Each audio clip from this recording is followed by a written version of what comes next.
नमस्कार विद्यार्थी मित्रांनो, या लेक्चर मध्ये आपण बघणार आहोत प्रॅक्टिस सेट 2.2 मधला क्वेश्चन 1 आहे, त्यातला एक्झाम्पल 3 and 4. चला, हे जे इक्वेशन आहे क्वाड्रॅटिक इक्वेशन जे आपल्याला फॅक्टरायझेशन मेथडनी सॉल्व्ह करायचे. फॅक्टरायझेशननी सॉल्व्ह करताना सगळ्यात पहिले काय करायचं, जे गिव्हन इक्वेशन आलेलं आहे आपल्याला क्वाड्रॅटिक इक्वेशन ते दिलेलं आहे ते प्रॉपरली एकदा राईट इन जनरल फॉर्म मध्ये लिहून घ्यायचं. जे जनरल फॉर्म मध्ये असू नसू तरी ते जनरल फॉर्म मध्ये लिहून घ्यायचं. ओके, आता जनरल फॉर्म मध्ये लिहून घेऊ आपण 2y² plus 27y plus 13 equal to 0. हे ऑलरेडी जनरल फॉर्म मध्ये आहे. मग आता नंतर काय आहे, सेकंड जी स्टेप आहे आपली, मग काय आहे आपल्याला जो a इंटू सी आहे आपला तो करायचा. a इंटू सी काय मला सांगा, a किती इथं 2, सी किती आहे 13, सी आहे 13.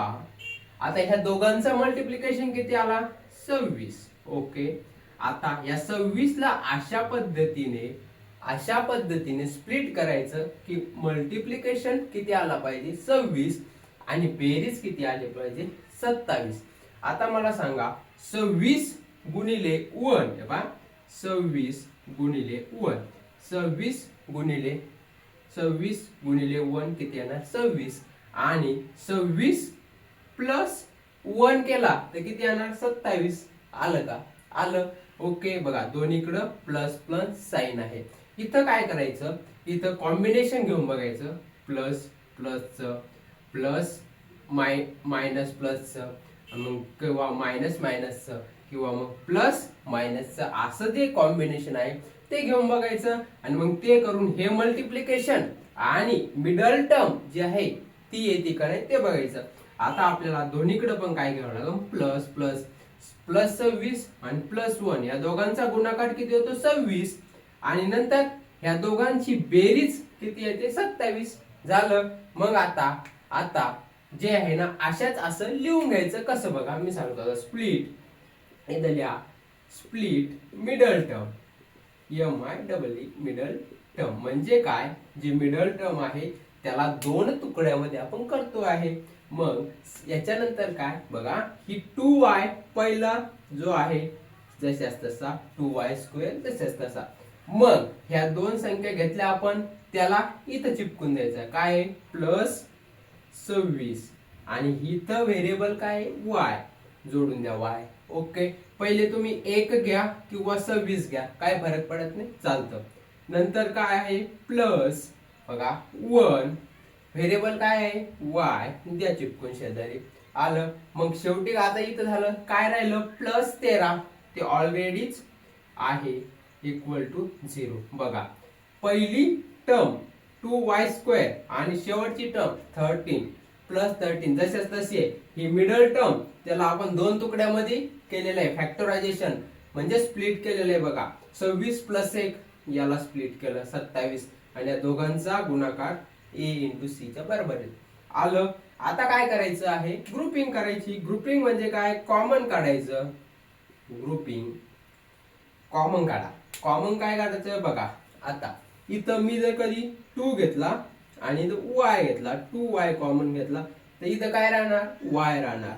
ओके, बघा 2 घेतला आणि y घेतला, सो इथे किती राहिला y प्लस प्लस इथे किती राहिला 2 बाहेर घेतला तर मग इथे किती राहिला 26 च्या अर्धे 13 म्हणजे बेत्रिक 6 असं घ्यायचं, 13 राहिला. ओके, प्लस प्लस आता इथं किती घेतला 1 बाहेर घेतला. ओके, सो किती राहिला y plus 3 y plus 13 sorry equal to 0. आलं. बघा हा ब्रॅकेट आणि हा ब्रॅकेट सेम आला पाहिजे. इथं तुम्ही एकदा कॉमन घेतलं तर इथं तुम्ही लॉजिक लावा की असा ब्रॅकेट कसा आणायचा. सिंपल आहे, काय नाही. हा ब्रॅकेट सेम आला म्हणजे समजायचं आपलं गणित बरोबर ट्रॅक वर चालू आहे. ओके, चला आता काय करा, दोन जोड्या करा. म्हणजे काय 2y बघा हा 2y प्लस 1 हा एक जोडी होईल आणि दुसरी काय y प्लस 13 इक्वल टू 0 ही एक जोडी होईल. आणि मग 2y प्लस 1 इक्वल टू 0 और कारण की हे दोन्ही पण इक्वल टू 0 आहे, मग एकदा याला इक्वल टू 0 ठेवायचं, मग याला एकदा इक्वल टू 0 ठेवायचं. बघा y प्लस 13 इक्वल टू 0. आता इथून y किती येणार, y किती येणार बघा, हा प्लस 1 आहे, इकडे गेल्यावर काय होणार मायनस, आणि हा 2 मल्टिप्लाय मध्ये इकडे गेल्यावर काय होणार डिवाइड मध्ये, y आला मायनस 1/2 आणि इथं y आला मायनस 13 मायनस 13 1 3. मग रूट्स किती आले तुम्ही फायनल लिहा. Roots of the quadratic equation are -1/2 आणि -13. हे दोन रूट्स आपल्याला क्वाड्रॅटिक इक्वेशनचे भेटणार. दोनच रूट्स भेटणार, जास्त भेटणार नाही. ओके, लॉजिकली तुम्ही थोडा विचार करून लिहा. ही स्टेप जी आहे एसी ची आणि स्प्लिट करायची ही मेन आहे. इथं तुम्ही फिक्स झाला तर बाकी तुम्ही इझिली करू शकता. ओके चला, आता नेक्स्ट एक्झाम्पल काय आहे क्वेश्चन 1 मधला 4 वाला तो बघू. काय आहे 5m² equal to 22m plus 15. हे जे आहे ना त्याला प्रॉपरली तुम्ही काय करा, जनरल फॉर्म मध्ये लिहून घ्या. हे जे जनरल फॉर्म मध्ये, राईट इन जनरल फॉर्म, मी असं लिहून घेतो जसंच तसं बघा, कारण की हा जनरल फॉर्म मध्ये नाही आहे. सो फर्स्ट काय येणार 5m² मग मायनस 22m आणि मायनस 15 इक्वल टू 0. आलं इथपर्यंत. मग काय करा, आता आपल्याला a इंटू सी घ्यायचं आहे. a इंटू सी, a किती आहे 5, a किती आहे आपला 5, c किती आहे -15 विथ साइन -15. ओके, 15 5 75 आणि हा प्लस इंटू मायनस किती येणार मायनस. आजपर्यंत आता याला स्प्लिट करायचं आहे. अशा दोन संख्यामध्ये दोन संख्या घ्या, जसा गुणाकार किती येणार 75 -75. आपण साइन हे करू तिथं. बघा आता दोन संख्या घेऊ आपण. जर कधी आहे बघा 25 दुने 50 25 त्रिक 75 येतं, 15 5 75 येतं. बघा 25 इंटू 3 घेतलं मी, 25 त्रिक 75. पण आपल्याला किती लागते मायनस. मग जर कधी इथं घेतलं मी -3 तर किती येणार 25 त्रिक 75 आणि प्लस इंटू मायनस किती -75. एक कंडिशन सॅटिस्फाय झाली. पण इथं किती आपल्याला -22 पाहिजे, तर मग 25 मधून 3 गेला, 25 मधून 3 गेला तर किती होणार 22, पण प्लस 22 येतोय. मग काय होणार, हे साइन आपल्याला बरोबर आहे का नाही. मग जर मी मायनस घेतला आणि इथं प्लस घेतला तर बघा 25 त्रिक 75 मायनस इंटू प्लस किती येणार मायनस. हे मायनस म्हणजे -75. ही कंडिशन अशी पण सॅटिस्फाय झाली. मग -25 प्लस 3 किती येणार -22.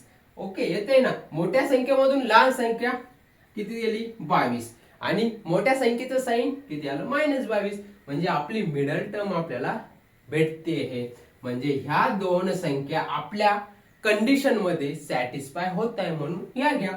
मग आता काय स्प्लिट मिडल टर्म तुम्ही लिहून घ्या. मग हे करताना काय, पहिला जो व्हेरिएबल आहे, पहिली जी संख्या आहे जशाच तसं काय आहे 5m² जशाच तसा. मग इथं काय -25 पहिले तुम्ही +3 घ्या तरी चालतं, पहिले -25 घ्या तरी चालतं. आणि इथं व्हेरिएबल कोणता आहे m, याला चिपकून द्या. मग काय आहे +3 व्हेरिएबल m आणि शेवटी काय आहे आपलं -15 इक्वल टू 0. करा, ग्रुपिंग करा, लिहा. इथं तुम्ही ग्रुपिंगचं लिहा, मी आता डायरेक्ट करतो. सो कॉमन घेतो बघा 5 आणि m कॉमन घेतला 5m, तर इथं किती राहिला m राहिला. ओके, मग -25 इथून 5 कॉमन घेतला तिथे किती राहिला 5 5 25. इथं 5 राहणार, हा m पण कॉमन आलेला आहे. प्लस इथून 3 कॉमन घेतला, 3 कॉमन घेतला तर इथे किती राहिला m आणि इकडे 3 5 15 म्हणजे 5 इक्वल टू 0. ओके, आता 2 ब्रॅकेट आहे याला ग्रुपिंग करा. 5m प्लस 3 एका ब्रॅकेट मध्ये घेतो आणि m मायनस 5 आणि m मायनस 5 एका ब्रॅकेट मध्ये. बघा आलं ना दोन्ही पण सेम, हे दोन सेम आहे म्हणजे आपलं बरोबर चालू आहे. Okay, equal to 0. आता काय, हे ब्रॅकेट एकदा 0च्या बरोबर ठेवा, नंतर हा ब्रॅकेट 0च्या बरोबर ठेवा. 5m प्लस 3 इक्वल टू 0 और m मायनस 5 इक्वल टू 0. आणि याचा अर्थ सिंपल आहे काय बघा, इथं घ्या a into B equal to 0 असा आहे, तर a इक्वल टू 0 येणार आणि b पण इक्वल टू 0 येणार. असंच करतोय आपण. ओके, ह्याच इथंच तसंच करतोय. आता m काढायचा आहे, मग m काढायचा आहे बघा.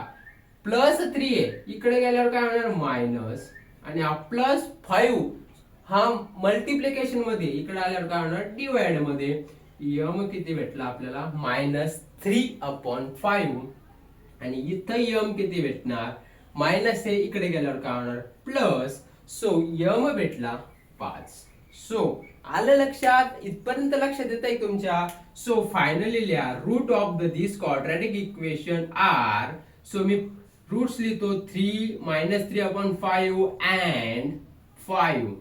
ओके, तुम्ही प्रॉपरली एका वर्डिंग मध्ये लिहा.